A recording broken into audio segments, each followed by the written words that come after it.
বাংলাদেশে সুষ্ঠু নির্বাচন এবং যোগ্য নেতৃত্ব। শুরুতেই পবিত্র কোরআনের একটি আয়াত দিয়ে শুরু করছি। হে মুমিনগণ, তোমরা ন্যায়ের উপর অবিচল থাকবে, আল্লাহর জন্য সাক্ষ্য দিবে, যদিও তা তোমাদের নিজেদের পিতা মাতা বা নিকট আত্মীয় স্বজনদের বিরুদ্ধেও যায়।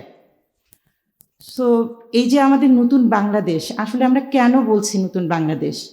আমি ৭১কে ধারণ করি, আমার সন্তানদেরকেও আমি ওইভাবেই বড় করার চেষ্টা করেছি। কেননা আমি জানি ৭১ না হলে আমাদের যে আমরা ৭১-এর মুখোমুখি কেন হয়েছি, ৫২, তারপর আমরা ৬৯-এর গণ আন্দোলন, এগুলো কেন করেছি? শুধুমাত্র আমরা আমাদের মুখের কথা বলতে চাই, আমরা স্বাধীনভাবে আমাদের মুখের কথা বলতে চাই। যখনই আমরা স্বাধীনভাবে মুখের কথা বলতে পারিনি, তখনই আমাদের প্রতিবাদী হতে হয়েছে। ৭১-এর পর আমরা আশা করেছিলাম যে আমরা আমাদের সকল ভুলভ্রান্তি উতরায় নতুন একটা বাংলাদেশ তৈরি করতে পারব, কিন্তু দেখা গেল যে আমাদের স্বপ্ন সেই স্বপ্নই থেকে গেল। তারপরে আমরা স্বৈরাচার বিরোধী আন্দোলন করলাম, তখনও আমাদের মনে হয়েছে যে এরপর মনে হয় আমরা নতুন করে স্বপ্ন দেখতে পারব। তারপর আমরা যখন স্বৈরাচারকে হটিয়ে নতুন করে তত্ত্বাবধায়ক সরকার নিয়ে এলাম, সব কিছু আমরা মনে করলাম যে না, এখন একটা সুষ্ঠু নির্বাচনের মাধ্যমে ৫ বছর পর পর ক্ষমতা পরিবর্তন হবে এবং একটা নিরপেক্ষ তত্ত্বাবধায়ক সরকারের মাধ্যমে একটা নির্বাচন হবে, সুষ্ঠু নির্বাচন হবে, তারপর ক্ষমতা পরিবর্তন হবে। কিন্তু আমরা বিগত ১৬ বছরে কি দেখলাম?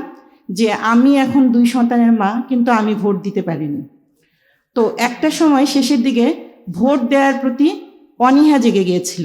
মনে হয়েছিল যে আজকে ভোটের দিন, তাহলে আমরা একটা ট্যুরে যাই, ভোট দেওয়ার তো দরকার নেই, আমার ভোট তো কাউন্ট হবে না। তো বাংলাদেশে যে বিপুল সংখ্যক তরুণ গোষ্ঠী, সবার ভোটের প্রতি একটা অনীহা তৈরি হয়েছিল। আমি যেহেতু ঢাকা বিশ্ববিদ্যালয়ে থাকি এবং ঢাকা বিশ্ববিদ্যালয়ে পড়াশোনা করেছি, সো ওই পালসটা আমি খুব ভালো বুঝতে পেরেছি যে আমাদের তরুণ প্রজন্ম জানেই না যে কিভাবে একটা সুষ্ঠু নিরপেক্ষ ভোট হয় এবং উৎসব মুখর ভোট হয়। আমাদের জনগণ কিন্তু অনেক সহজ সরল, মানে ভোটটাকেও তারা উৎসব হিসেবেই নেয়। সো আমাদেরকে সেই পালসটা ধরতে হবে, আমাদেরকে সেটা বুঝতে হবে যে একটা সুষ্ঠু নির্বাচন আমাদের জন্য কতটা প্রয়োজন। এবার যদি আমরা নির্বাচনটা সুষ্ঠু করতে না পারি, তাহলে আমাদের যে তরুণদের বিশাল একটা অংশ আছে, তারা কিন্তু দেশ থেকে হতাশ হয়ে চলে যাবে।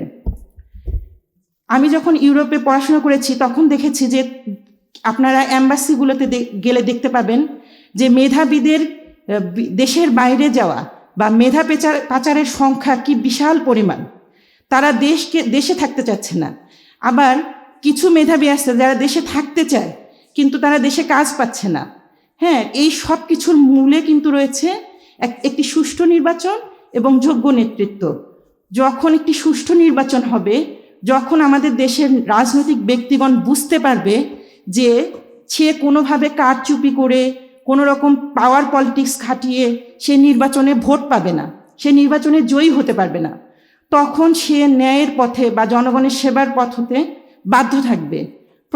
প্রথম আলোচক মারিয়া মমতাজ আপু বলেছেন যে এখন যে আমাদের পুরাতন দলগুলো তরুণদের কিছু কিছু জিনিস কিন্তু গ্রহণ করছে। তারা কিন্তু মানে কোনো রাজনৈতিক প্রোগ্রাম শেষে সেই জায়গাটা পরিষ্কার করছে, গাছ লাগাচ্ছে, স্টুডেন্ট বান্ধব কাজ করছে। তারা কিন্তু করছে। কেন করছে? তারা বুঝতে পারছে যে আমাদের দেশে এখন একজন চায়ের দোকানদার, একজন মুদি দোকানদার, সেও কিন্তু এখন রাজনৈতিকভাবে সচেতন। সেও কিন্তু চাচ্ছে। জুলাই আন্দোলনে আমরা দেখেছি সেই একটা ফেমাস রিকশাওয়ালার ডায়লগ যে আমি চাকরি পাবো না, পাই নাই, আমার ছেলেও চাকরি পাবে না। হ্যাঁ, এটা কিভাবে সম্ভব, কিভাবে হয়? সো আমাদের দেশের রাজনীতিকদের মনে রাখতে হবে যে পলিটিক্স করা, রাজনীতি করা, এইটা মানেই হচ্ছে আমার অনেক অনেক টাকা হবে, আমার মানে বিদেশে বা দুবাইয়ে ৩০-৪০টা বা ৩০০-৪০০টা বাড়ি হবে, আমি আরামায়েশে জিন্দেগি কাটবো, এটা কিন্তু না। এইটা মানে হচ্ছে এটা একটা দায়িত্ব। এই দায়িত্ব পালন করতে না পারলে দুনিয়া এবং আখিরাত দুটোতেই আমাদের লাঞ্ছনার শিকার হতে হবে। দুনিয়ায় তো আমরা দেখলাম যে দুর্দান্ত প্রতাপশালী, যার বিরুদ্ধে কোনো কথাই বলা যেত না, এমনকি আমরা ফেসবুকে কিছু লিখতে পারতাম না, হ্যাঁ, সেও কিন্তু পালিয়ে গেছে, সেও কিন্তু বাধ্য হয়েছে। এটা কিন্তু আমাদের রাজনৈতিক ব্যক্তিদের একটা উদাহরণ হিসেবে আছে। শুধু এইটা না, এর আগেও তো ইংরেজদের আমরা তাড়িয়েছি, হ্যাঁ। সো আমাদের এই জিনিসগুলো ধারণ করতে হবে যে যখন আমি একটি সুষ্ঠু নির্বাচন করতে পারবো, তখন আমাদের রাজনৈতিক ব্যক্তিরাও সোজা হয়ে যাবে। তো এই সুষ্ঠু নির্বাচনে আমি বলছি দুটো পক্ষ, আসলে আমাদের দেশে একটা কথা বলে যে নির্বাচন কমিশন স্বাধীন, হ্যাঁ, আমি মনে করি না নির্বাচন কমিশন স্বাধীন। এক্ষেত্রে প্রথম পক্ষ হলো সরকার, আর দ্বিতীয় পক্ষ হলো নির্বাচন কমিশন। কেন প্রথম পক্ষ সরকার যখন জনগণকে এই আস্থা দিবে যে আমরা একটা সুষ্ঠু নির্বাচন করতে চাই, যখন জনগণের মধ্যে এই আস্থা ফিরে আসবে এবং সরকারের যে মাঠ পর্যায়ের প্রশাসন রয়েছে তারা যখন দলদাস না হয়ে, তারা দলকানা না হয়ে দেশকে, সবার আগে বাংলাদেশকে ভালোবেসে একটা সুষ্ঠু নির্বাচনের প্রত্যয় হবে এবং সরকার আমাদের এই মাঠ পর্যায়ের প্রশাসনকে সার্বিকভাবে নিরাপত্তা দিবে, হ্যাঁ, নিরাপত্তা দেওয়ার প্রতিশ্রুতি দিতে হবে সরকারকে যে তোমরা নিরপেক্ষ থাকো, আমরা তোমাদের সাথে আছি, তোমাদের সব নিরাপত্তার ব্যবস্থা আমরা করব। কিন্তু অত্যন্ত দুঃখের সাথে আমি বলতে চাই যে আমরা এখনও এ ব্যাপারে পুরোপুরি আশাবাদী নই। ঢাকা ৮ আসনে শহীদ শরীফ ওসমান হাদি যখন নির্বাচনের তফসিল ঘোষণার পর তাকে প্রকাশ্য রাস্তায় গুলি করে হত্যা করা হয়, তখন নিরাপত্তা বা মানুষের, জনগণের নিরাপত্তা, তাহলে আমার একজন মাঠ পর্যায়ের প্রশাসন কর্মী কিভাবে রিস্ক নিয়ে নিরাপত্তা সাধন করবে নির্বাচন কমিশনের বা একটা সুষ্ঠু ভোটের আয়োজন করবে? তো আমাদের সরকারকে নির্বাচন হওয়ার আগেই শহীদ শরীফ ওসমান হাদির হত্যার যে সুষ্ঠু একটা বিচার করে জনগণের মনে আস্থা ফিরিয়ে আনতে হবে যে না, আমরা জনগণের নিরাপত্তা দিতে প্রস্তুত, আমরা নেতাদের নিরাপত্তা দিতে প্রস্তুত, আমাদের নেতারা যারা সৎ নেতা তাদেরকে আমরা নিরাপত্তা দিতে প্রস্তুত। তাহলে না সৎ নেতৃত্ব, যোগ্য ব্যক্তিত্ব চলে আসবে। তাহলে না আমার অনেক বন্ধু বান্ধব আছে যারা মাঠ পর্যায়ের প্রশাসন, তারা অনেকটা অসহায়, তারা বলে যে নির্বাচনের সময় আমরা অনেকটা অসহায় হয়ে যাই, আমরা কিছু করতে চাইলেও করতে পারি না। আমাদের সাংবাদিক ভাইরাও আসছেন এই তালিকায়, অনেক সাংবাদিক ভাইরাও বলে যে আমরা স্থানীয়ভাবে আমরা কোনো কিছু প্রকাশ করতে পারি না, কেন স্থানীয়ভাবে তো আমরা সবাই সবাইকে চিনি, সবাই সবাইকে জানি, কে কীরকম রিপোর্ট করবে, কে কীরকমভাবে লিখবে, এটা স্থানীয় লোকজন কিন্তু, নেতাবৃন্দ, রাজনৈতিক নেতৃত্ববৃন্দ কিন্তু এটা জানে। তো আমি চাই যে আমাদের এই যে লড়াকু সাংবাদিক ভাই, আমাদের যে স্থানীয় প্রশাসন, তাদেরকে, সরকারকে এটা কনফার্ম করতে হবে যে না, তাদেরকে আমরা সার্বিক নিরাপত্তা দিব, তাহলে না একটা সুষ্ঠু নির্বাচন হওয়া সম্ভব। আর আমি আন্তরিকভাবে বিশ্বাস করি এবং আমি আশাবাদী থাকতে চাই, কেননা বিগত 16 বছরে আমি অনেক বেশি নিরাশার মধ্যে ছিলাম। তো 24-এর গণ আন্দোলন আমার অন্তরে আশার সৃষ্টি করেছে। আমার মনে হয়েছে যে না, এইবার আমার তরুণ প্রজন্ম যারা জেগেছে, আমরা এখন আর অন্ধকারের দিকে ফিরে যাব না। আমরা না ভারতপন্থী, আমরা না পাকিস্তানপন্থী, আমরা বাংলাদেশপন্থী, আমরা বাংলাদেশি। এই যে রাজনৈতিক দলগুলোকে আমাদের পালস বুঝতে হবে। আমরা যখন বাইরে যাই তখন আমরা দেশের জন্য হতাশ হয়ে যাই, যে আমরা চাই আমাদের সন্তানরা একটা সুন্দর সুষ্ঠু পরিবেশে বাংলাদেশে বড় হোক, বাংলাদেশের আলো বাতাসে বড় হোক। কেননা যারা বাইরে থাকে তাদের দেশের জন্য হাহাকার আপনারা দেখেননি কখনো। সো আমরা বাংলাদেশকে বড় করতে চাই, বাংলাদেশকে নিয়ে আমরা থাকতে চাই। আমরা কোনো পন্থী হতে চাই না, কোনো পন্থীর ট্যাগিংয়ের শিকার হতে চাই না। আমরা আমাদের সন্তানদেরকে বাংলাদেশের গল্প বলে বড় করতে চাই, বাংলাদেশকে ভালোবাসার গল্প বলে বড় করতে চাই, বাংলাদেশের দেশপ্রেমিক সন্তান হিসেবে বড় করতে চাই। তাই আমি আমাদের যে পরের পয়েন্ট, যোগ্য নেতৃত্ব, আমাদের নেতাদেরকে এই বিষয়টা অবগত করতে চাই যে এই ক্ষমতা চিরস্থায়ী ক্ষমতা নয়।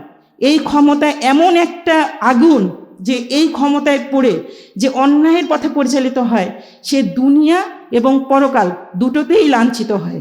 এটা যে কোনো ধর্ম, যে কোনো রিলিজনই এটা বলে। সো আসুন, আমরা কোনো পন্থী না, আমরা বাংলাদেশপন্থী, আমরা বাংলাদেশকে ভালোবাসি এবং এইটাই আমাদের সুযোগ, এই নির্বাচনই আমাদের সুযোগ। নির্বাচন কমিশনকে বলতে চাই যে আপনারা যে সিসিটিভি ফুটেজের কথা বলা হয়েছে, ক্যামেরা মানে নির্বাচনের ইয়েগুলোতে, তো সিসিটিভি ফুটেজ মানে একদম বাধ্যতামূলক করা দরকার আমাদের দেশে। কেন দেখা যায় যে গ্রামের মানুষ কিন্তু এখনো এই যে ক্যামেরা বা পুলিশ এগুলো অনেক ভয় পায়। হ্যাঁ, সো এই জিনিসটা করা দরকার। এবং মাঠ পর্যায়ের নেতা যারা প্রশাসন, সাংবাদিক, তাদের নিরাপত্তা দরকার, সাধারণ মানুষের নিরাপত্তা দরকার।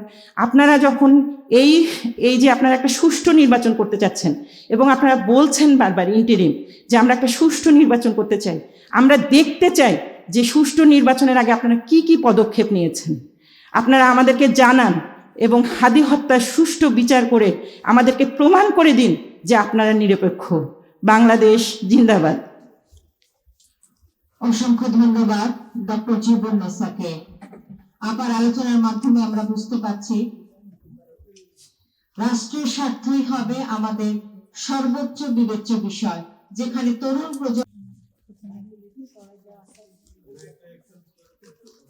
আচ্ছা হ্যাঁ, তুমি এখানে আসো তাহলে হবে।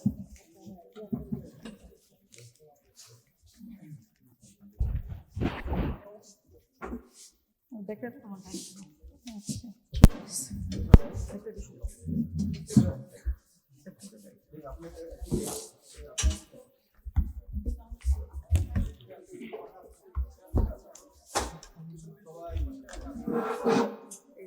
হ্যাঁ, এটা ক্লিয়ার।